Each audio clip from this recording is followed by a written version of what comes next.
So I wanted to go live to let you know that I have decided to stop trying to crawl into the refrigerator, and decided that I'm just going to commit to what I know to be possible, which is to philosophize, to do philosophy, even in a very warm climate.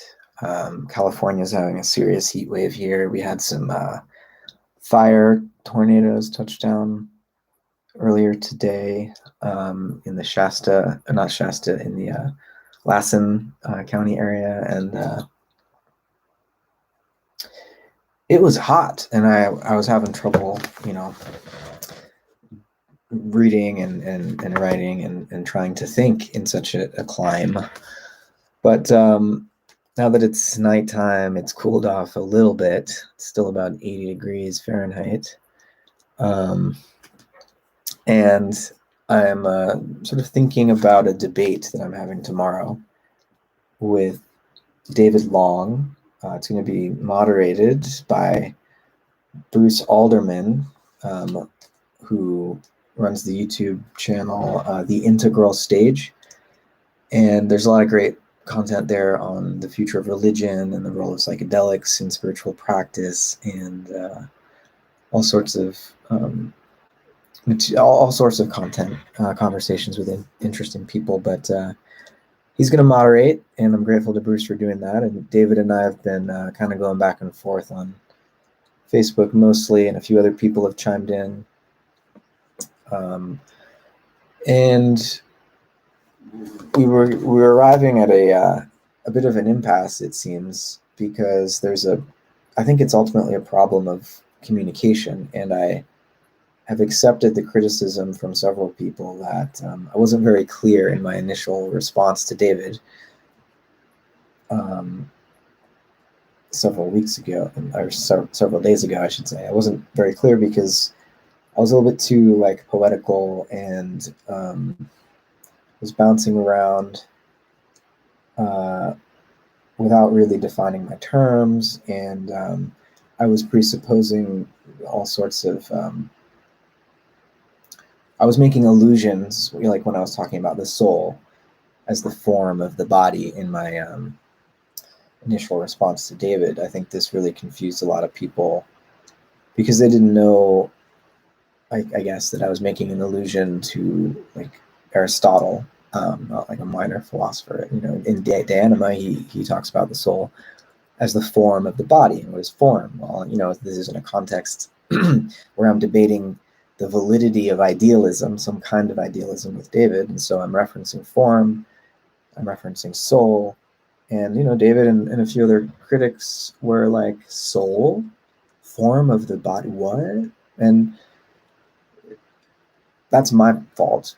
I didn't really take the time in my 12-minute video to define, to be explicit about the tradition, the history of thought that I'm drawing upon, so that when I do say something and use a particular abstract word, it has a context. And for me, I need to be explicit. The context is the history of philosophy. And, there are plenty of people with more detailed knowledge of certain aspects of the history of philosophy than me. But there are also, aspects of that history that I try to be an expert in, and I try, I do value academic knowledge, and I don't think it's all just a bunch of word salad. I think that when we engage in scholarship, we're refining our capacity to think being, and that we should take that that process of inquiry and refinement seriously, and not sort of we have to read the books, I think, ultimately. And I think one of the things that I want to do with you guys tonight, and hopefully the fan on my computer is not drowning out my voice, but it's just hot. This machine's been working hard today. I've been working hard, and really I'm trying to prove Aristotle wrong, actually, because I think he argues somewhere, maybe in the Politics, I'm not sure where he argues, I forget, but that the southern climates, the people that live along the equator, it's just too damn hot down there, and they live a life of the body and can't really intellectualize and do philosophy. For that, he says you need a more temperate climate. Incidentally, he says you also need slaves and women to run the domestic side of things, and so that men can focus on owning property and engaging in the public, in the agora, and making decisions with the other men. That's Aristotle's view. I want to prove him wrong, and I want to show that it is actually possible to philosophize even when it's 90 degrees. So we're going to read a little bit, because I was just watching a conversation with Bruce Alderman and David Long from, I think it was a couple months ago, and Bruce was mentioning the influence of Raimon Panikkar. Sometimes he goes by Raimundo Panikkar. He's a philosopher and spiritual teacher. He referred to himself as at once a Catholic, a Buddhist, and a Hindu. And he also had PhDs, a PhD in chemistry, I believe. So a true master at the art of not only interreligious, but interparadigmatic conversation, Raimon Panikkar. And he gave the Gifford lectures. I don't know, when was this? 2008, maybe. The Gifford lectures are at the University of Edinburgh, and other people like William James 100 years ago gave one, which his lecture at Edinburgh, the Gifford lecture, became Varieties of Religious Experience. And then Whitehead in 1927 and 28, he gave lectures that became Process and Reality. And so Panikkar gave his Giffords, and he titled it The Rhythm of Being. And I want to read a little bit from a section in here that's called What is an Ultimate Question? Because I think it helps frame the conversation, the debate maybe, or the dialogue that David and I are going to have tomorrow.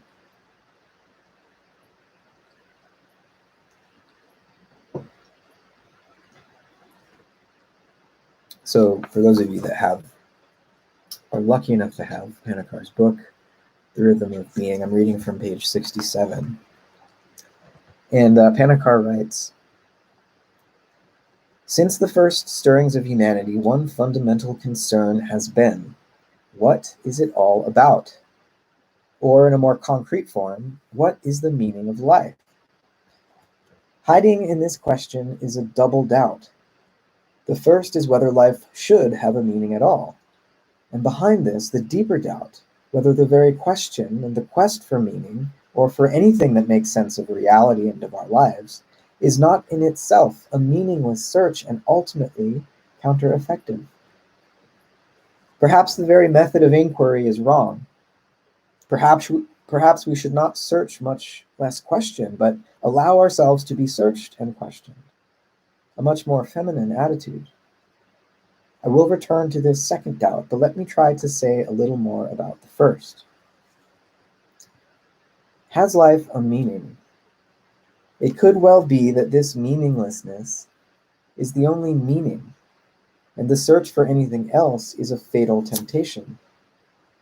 The horizon of nihilism, which seems to be a recurrent theme from Taoism, Buddhism, and Christianity to Nietzsche, Sartre, and Heidegger. The horizon of nihilism may well be a human constant, and probably the backdrop for the specifically human question which sets man apart from being just a species of an animal genus. Questions such as, what is reality? What is man? What is God? All assume that there is something presupposed in every question. The ultimate question would be that question beyond which there is nothing else to ask, which does not question itself and stops at a that without a why, calling for further interrogation. So, what is reality? What is man? What is God?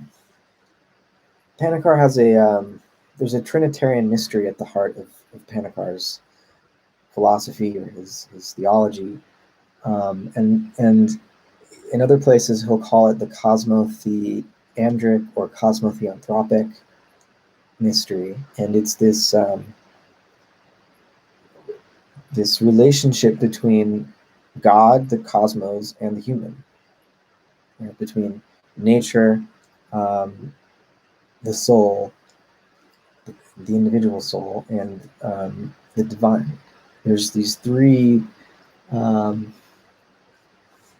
big ideas that Panikkar believes we can coordinate to make sense of reality and to participate meaningfully in reality, right? Through an understanding of ourselves as human beings in relationship to the world through God, or in relationship to God through the world, or in relationship, there are ways that we can come to experience ourselves as God or ourselves as the world. We can dwell in all three of these perspectives, right? And so if we're going to do cosmology and ask questions about the world, we're going to be presupposing some form of theology. Even if we say there is no God, we still have to talk about whether or not there is an intelligent being of some kind that created this world when we do cosmology. The answer to that question, which we have to ask, might be yes and might be no. We still have to do theology in that we're asking the question, right? A theology is still a form of theism. And we're also going to need to do anthropology to do cosmology. And anthropology includes things like, for me, as someone who takes evolution seriously, anthropology, our study of the human, includes epistemology. We have to understand how we know anything about the world or about God in the context of the evolutionary history that produced us, right? So our epistemology has to be evolutionary. And our psychology has to be cosmologically grounded, right? So we want a coherence between our cosmology, our theology, or our ontology, if we want to, Heidegger called it ontotheology, and our anthropology. We need to think these three different big categories of reality in concert and strive for some sort of concordance between the three of them. That's Panikkar's position, and I kind of agree with him, if you couldn't tell. So let's keep reading a little bit more.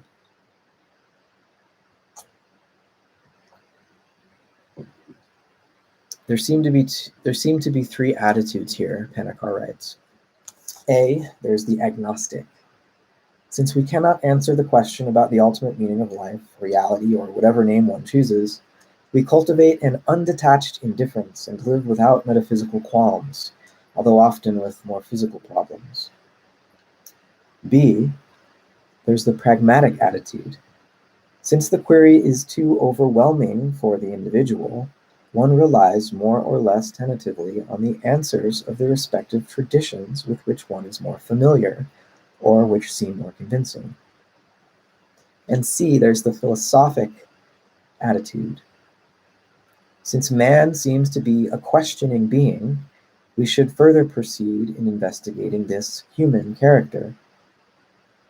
Significantly enough, all three attitudes have to stop somewhere, have to take something for granted with or without an explicit foundation. All of which amounts to saying that the ultimate must be always a myth. Myth appears unquestionable simply because it is unquestioned. If something were to be accepted as unquestionable because of some internal necessity, this very necessity, transparency or evidence, would convince us that there is no need to question any further. This would be the myth. Myth can only be explained by transferring it to another, wider horizon, even if provisionally or for the time being, and this wider horizon will then serve as our myth. The myth we adhere to is what we take for granted, something so transparent that we do not see it as myth. And so, this is relevant because of the way that I think David and other critics of the perspective I was trying to lay out were, they were complaining about my poetic language, and that David ultimately started saying that I was just telling a good story, and said that even like Whitehead, a mathematical physicist, a natural philosopher, the logician, that he is just telling a nice story about reality. And I think that it's as if what's implied is that one could step outside of the process of storytelling and become somehow like rational or scientific, and to pronounce judgment intellectually upon the myth holders, those who believe myths. And I think what Panikkar is trying to point out here is that whenever you pretend you're making this move to step outside of someone else's myth, to judge it as clearly irrational, you're always inhabiting a new horizon, the background of which, the edge around which is another myth. And it's that, we don't notice our own myths, something so transparent that we do not see it. Anyway, so I get it that I need to be more specific, and when I talk to David, I want to talk about specific scientific issues in like biology, like evolutionary biology and developmental biology, origins of life research, specific issues in physics and physical cosmology, specific issues in the study of consciousness neuroscientifically and in the cognitive sciences. Like, we need to talk about all of these things. I think when we do, we find that underlying all of that very detailed, interesting, and important research are certain cognitive frameworks, paradigmatic assumptions that are ultimately mythic in structure. And so I think when we do philosophy, we want to pay attention to all the scientific evidence, take it seriously, but we also want to be able to detect stories that are being told, like theoretical assumptions that are getting projected onto data that actually conflicts with those assumptions. We need to pay attention to the feedback we're getting from the natural world, and always update our myths and try to tell more all-encompassing stories. But I guess the point I'm trying to make here is that we can't escape myth. There is no way to access some literal truth that might exist independently of a narrative, independently of some sort of story. The truth, if it is to be understood, if it is to have any meaning, is always going to be playing a role in a story. Otherwise, it's not really truth.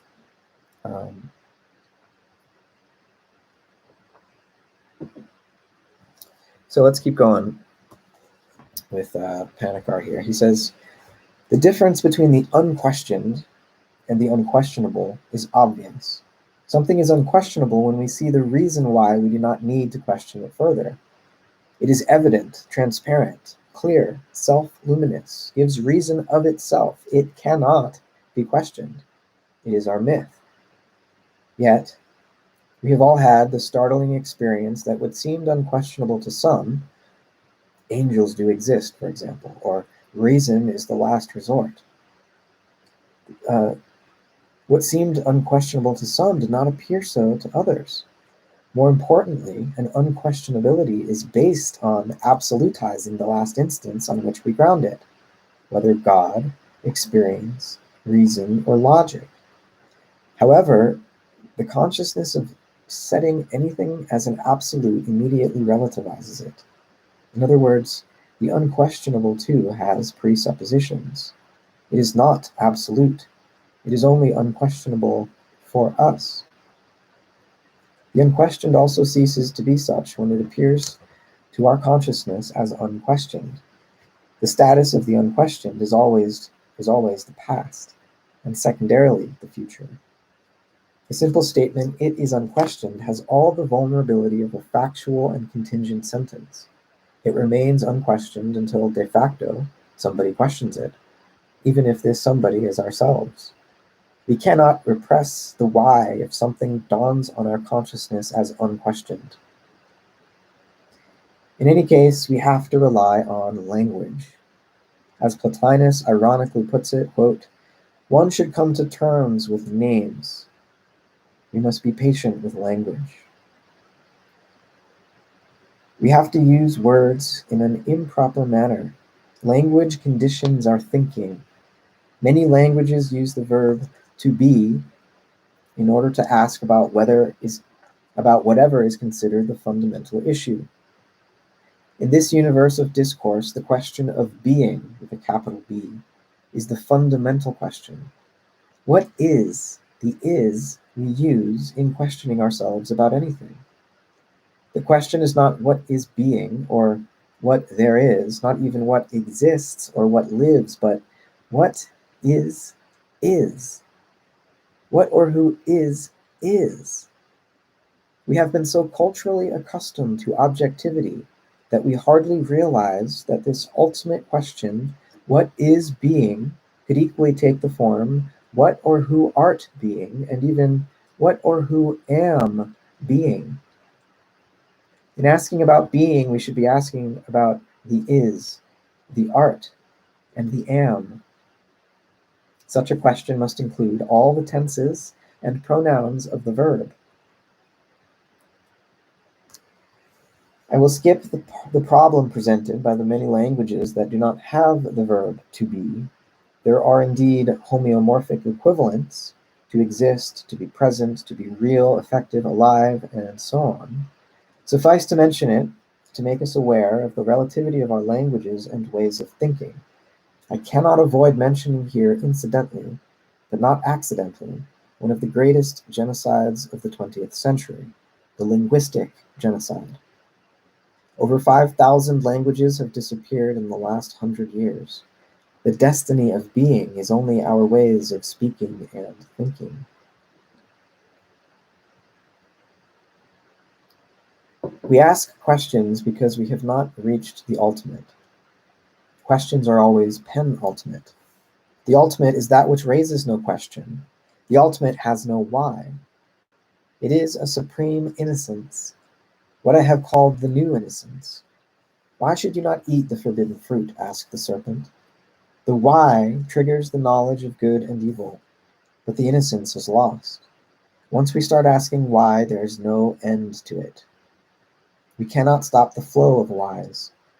The series of whys does not stop by itself. The questioner is never totally questioned in the question.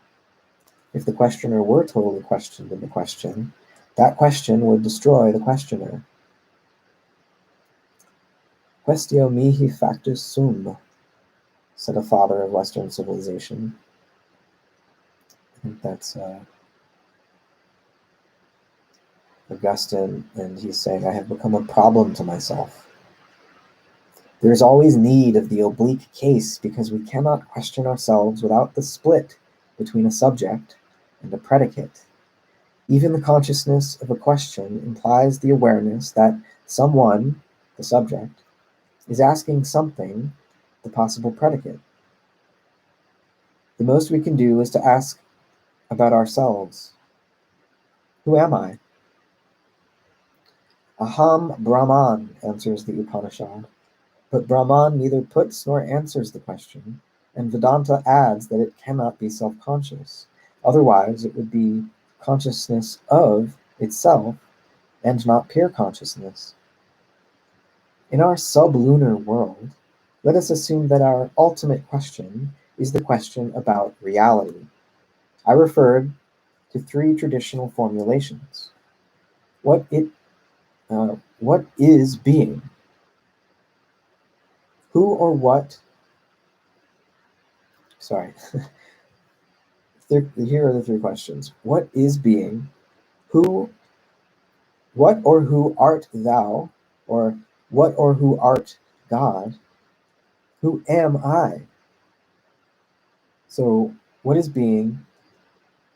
Who art God? And who am I?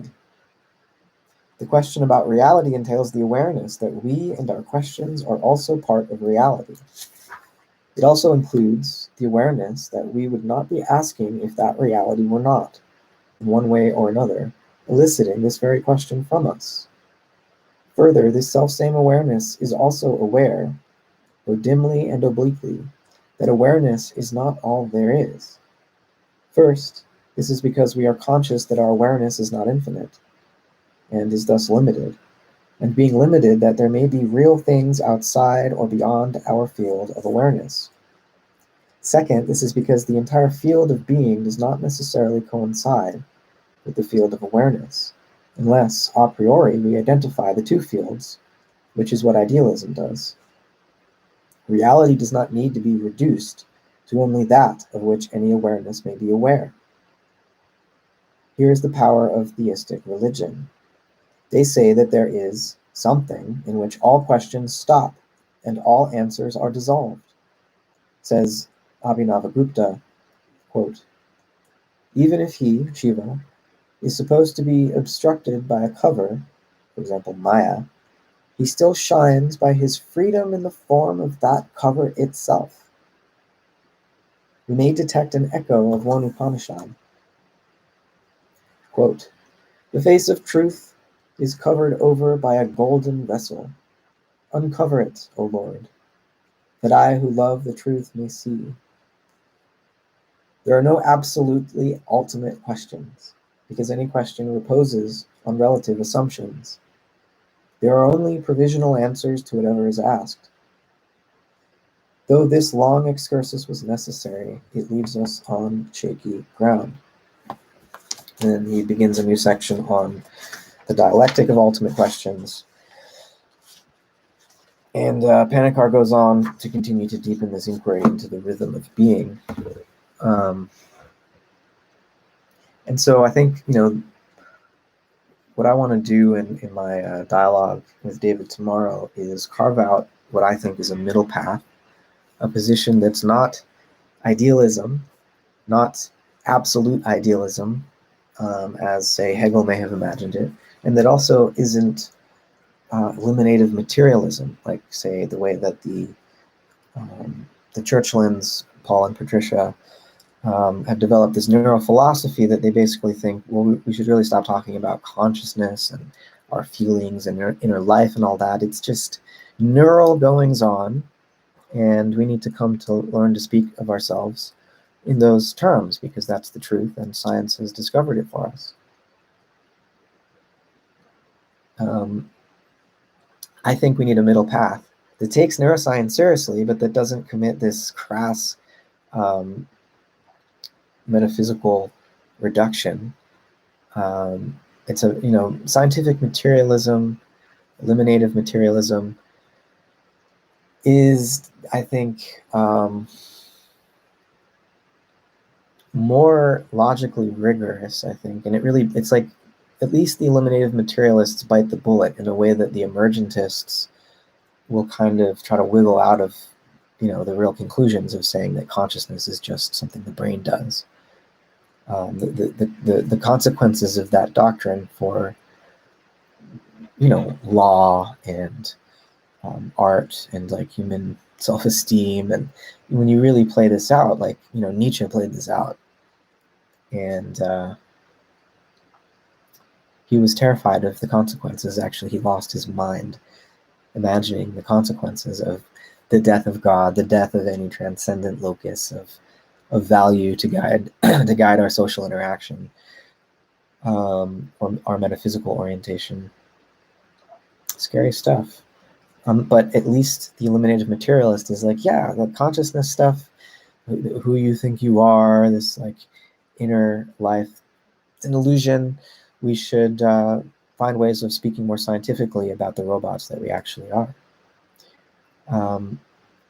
I think, for me, that's just an impractical ontology or philosophy to follow. Like, it really does then just resolve to Camus' question, right? Should we commit suicide or not? But I guess if you're an eliminative materialist, suicide isn't even really possible technically, because there's no self to decide to kill oneself. So it's like, the fact that so many people do kill themselves Might give you pause if you're an eliminativist, I think, because it seems like a really irrational thing to do if you don't really exist in the first place. But the position I want to carve out is one that I don't reject emergence. My, let's call it evolutionary panpsychism, in the vein of like the natural philosopher Friedrich Schelling and the, the logician, mathematician, mathematical physicist turned philosopher Alfred North Whitehead. My evolutionary panpsychism is a middle path. It avoids eliminative materialism. It avoids absolute idealism, which are both extremes. One's a form of reductionism and one's a form of inflationism, and I think they both need to be checked by and held in tension by a mediating idea, which is a process relational ontology, an evolutionary panpsychism. And again, there's room for emergence in an evolutionary panpsychist cosmology. Emergence is all everywhere. The emergence of atoms out of the plasma, and of stars out of the atoms, and galaxies out of the stars, and the way that planetary bodies with the right chemistry and elemental makeup and core dynamics to give rise to an electromagnetic field, like all of these processes of complexification unfold, and then you get cellular life and multicellular life and language using animals, and so there's hierarchies of complexity and there's emergence happening at these different scales, and it's an evolutionary process. So the creationists are wrong about that, right? So maybe that's something to clarify with David. The world was not created 6,000 years ago. Definitely not. But what my evolutionary panpsychism would want to say to the emergentist is that interiority as such, or the capacity to value or to aim or to feel and experience, that is not what emerges in the course of evolutionary time. That is evolutionary basic. It's what allows evolution to occur in the first place. And as the material surfaces of things complexify, the interior depths and sensitivity and responsiveness to those surfaces is also complexifying and intensifying. And Teilhard de Chardin called it the law of complexity consciousness, slash complexity slash consciousness. Whitehead would write about the process of emergent evolution and creative advance, and the way that novel forms of possibility participate in this creative advance, this cosmogenesis. And it only makes sense as an evolutionary process if there is an experiential primal built in to the process from the beginning. That's Whitehead's wager, at least. That's what Schelling argues. That's what I'm trying to argue in a contemporary context. So, yeah, I guess this was like pregame for the debate tomorrow. And I hope you guys enjoyed the Panikkar I was reading. I'm going to keep reading some of his Gifford lectures here, because he's a profound thinker who can inhabit like the scientific and the spiritual. He can inhabit both and really integrate them, because that's what we're trying to do here, right? Anyways,